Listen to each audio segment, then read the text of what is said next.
The end of World War II brought an abrupt halt to the vast military effort that had consumed the world for 6 years.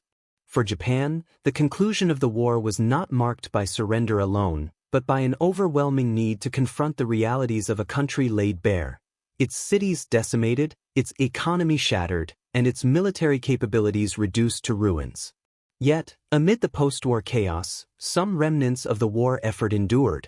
Among the most enigmatic of these were the island bunkers, fortified underground complexes that had once served as the last bastions of resistance during the island-hopping campaigns of the Pacific War.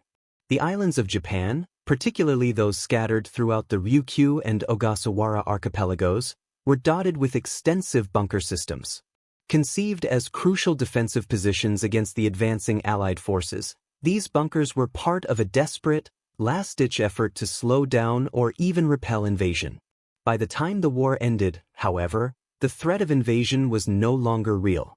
Japan was defeated, and its wartime infrastructure was left to grapple with new economic and logistical imperatives, ones that had little room for these redundant, crumbling fortifications.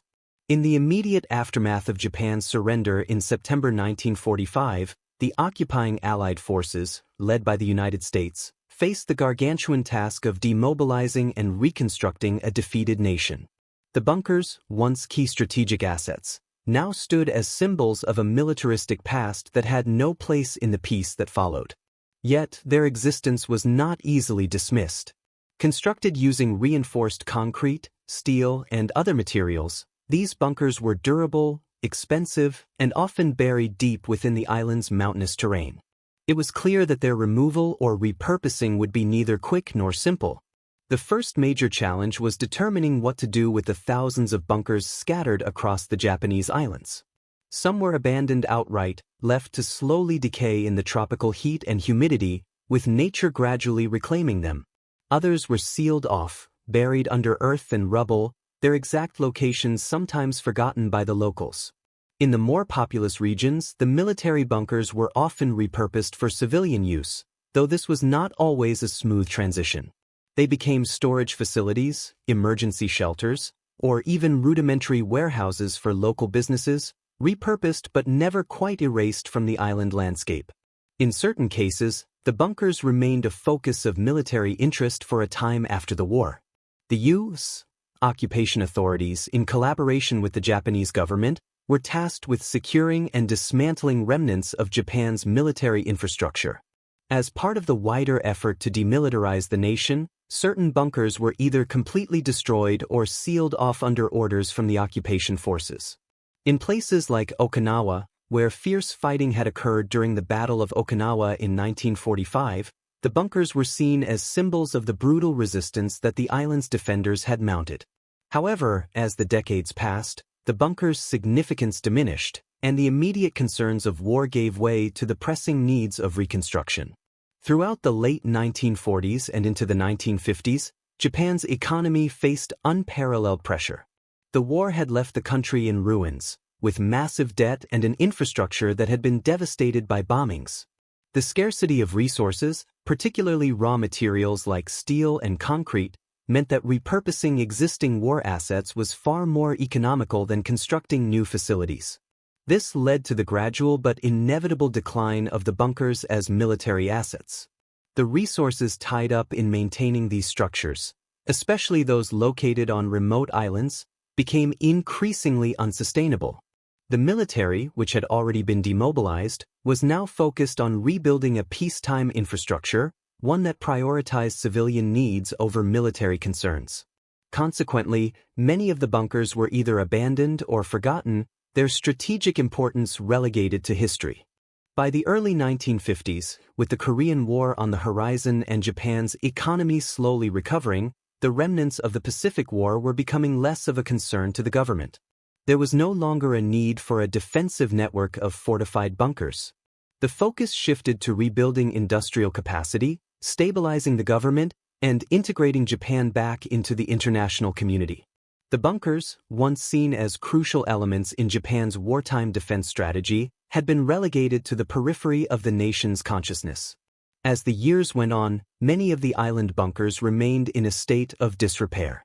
The most remote bunkers, those in the uninhabited parts of the islands, suffered the most. Over time, they became little more than a curiosity to adventurers and historians. Occasionally, local farmers or fishermen would come across these hidden structures, often uncovering them while carrying out their own work. The war's physical traces were being erased, not through systematic demolition, but through slow, organic decay. Only the most well-preserved bunkers, those located on islands with active populations or military importance, were maintained or restored. The government, still in the process of rebuilding and modernizing, faced few pressures to deal with these abandoned bunkers directly. The island's strategic value had waned, and the resources that might have gone toward their preservation were in short supply. As a result, many of the bunkers were simply left alone, eventually covered by dense vegetation or obscured by the encroaching development of infrastructure. Yet, the bunkers continued to exist as silent witnesses to the past, a reminder of the war, a testament to the resources invested in their construction, and an awkward relic of a militarized era that Japan had left behind. In places like Okinawa, where the scars of war were still fresh, some bunkers were preserved as historical sites, though these were the exception rather than the rule. A few, now part of war museums or memorials, were visited by those who wished to understand the island's wartime history. In other parts of Japan, the bunkers were forgotten entirely, their significance fading into obscurity as the country moved forward into the post-war era. For the government, the dismantling of these sites was not a priority. The survival of the nation, its economic revival, and the restoration of international standing took precedence. The inevitable question of the bunker's long-term fate loomed large but remained largely unanswered in the immediate aftermath of the war. As the 1950s turned into the 1960s, the bunkers, once part of a vast network meant to defend an empire, became little more than remnants of a bygone era, their true historical significance obscured by time and circumstance. But there was still work to be done. The remnants of Japan's war machine would not disappear without a trace. How would the country finally come to terms with the cost of its military past? The slow decline of Japan's hidden island bunkers after the end of World War II was a process that spanned decades, with the exact fates of these structures remaining largely unresolved until the 1970s. By then, the economic landscape had transformed dramatically. Japan, once reduced to rubble, had managed to recover and become one of the world's foremost industrial powers. The post-war economic miracle, driven by high growth rates, an expanding industrial base, and the integration of Japan into the global economy, placed the bunkers even further in the periphery of the national consciousness. The bunkers, once key instruments of a feudal defense strategy, were now seen as little more than obsolete reminders of a war that was being increasingly forgotten in favor of Japan's modern achievements. In the early 1960s, as Japan surged ahead economically, the government began to focus on urban development and modernization, which included extensive infrastructure projects aimed at accommodating the burgeoning population. Major cities expanded, roads and railways were rebuilt or upgraded, and new factories and industrial zones emerged. These efforts required vast amounts of land, and, in some cases, the fortifications built during the war were seen as inconvenient obstacles. In some instances, bunkers were demolished to make way for new housing developments, while in others, their fate was sealed through gradual neglect. However, this process was far from uniform. Many of the more remote bunkers, located on islands that had been less impacted by the rapid industrialization of the post-war era, remained standing, though they were increasingly ignored.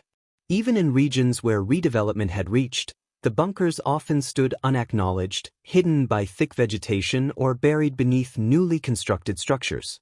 For local residents, these structures were mostly curiosities, relics of a distant past that held little relevance in their daily lives.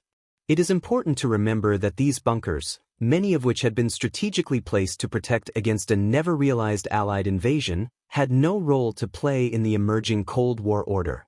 The need for them, in both a military and strategic sense, had evaporated almost overnight with Japan's surrender. For those who lived on islands like Okinawa, where intense fighting had left scars on the landscape, the bunkers took on an ambiguous significance. On the one hand, they were stark symbols of wartime suffering and sacrifice, reminders of the bitter battles that had raged across the islands in the final months of the Pacific War. On the other hand, they represented the futility of the wartime defense strategy and the human cost of the empire's failed ambitions. Yet, in spite of their historical importance, these bunkers were largely forgotten by the wider public.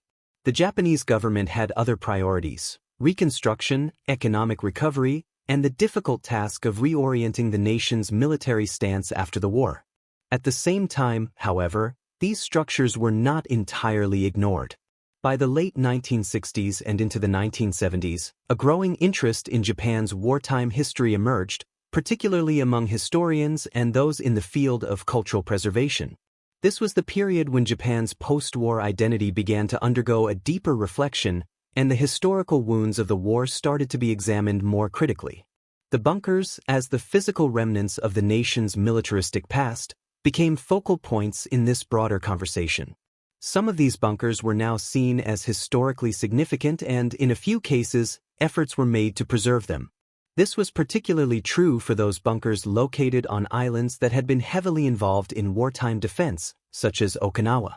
In Okinawa, where the brutal Battle of Okinawa had left deep emotional scars on the local population, the bunkers were, in some cases, turned into museums or memorials. These structures, once used to defend against an inevitable defeat, were now recontextualized as part of the island's painful but important history. The bunkers were no longer simply symbols of Japanese imperialism; they were now part of the narrative of civilian suffering, the trauma of war, and the resilience of the people who lived through it. On the other hand, the bunkers located in more remote regions, far from the public eye, suffered a far less dignified fate. Many of them continued to decay as the years passed. The natural elements, rain, humidity, and salt water from the surrounding seas, took their toll on the concrete and steel that had once been the last line of defense for the Japanese Empire. The more forgotten bunkers, isolated on small islands or in dense forests, often fell into complete ruin. Overgrown with vegetation, they became part of the natural landscape, their original purpose and construction gradually obscured by time. One of the most enduring features of these bunkers, especially those left in relative obscurity, was the sense of eerie abandonment that surrounded them. In some places, local myths and legends began to form around the bunkers. Stories of ghosts, soldiers who had never left, and hidden treasure became part of the local folklore, further distancing the bunkers from their true historical context. The war was now something distant, a subject relegated to history books and the memories of the few who had lived through it. The bunkers, in this sense, were becoming the forgotten remnants of an era that no longer seemed relevant. Despite the neglect and decay, the bunkers did not entirely fade into obscurity. Some found a new purpose, albeit in unexpected ways. As Japan's economy boomed in the 1960s and 1970s, some of the bunkers that had once been abandoned or forgotten were repurposed for industrial or civilian uses.